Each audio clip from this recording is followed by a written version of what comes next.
yung change of base formula. So, ito yung pag-i-input ng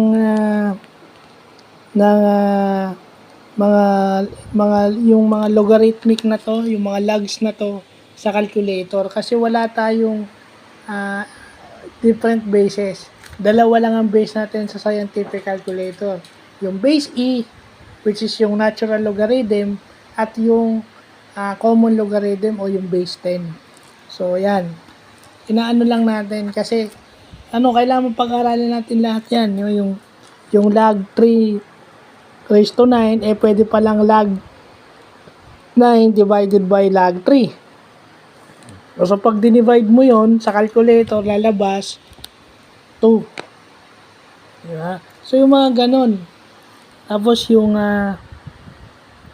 log 9 over log 5, kasi log 5 raised to 9, so pag inano mo yun, log 9 over log 5, 1.365. So, yung mga ganyan.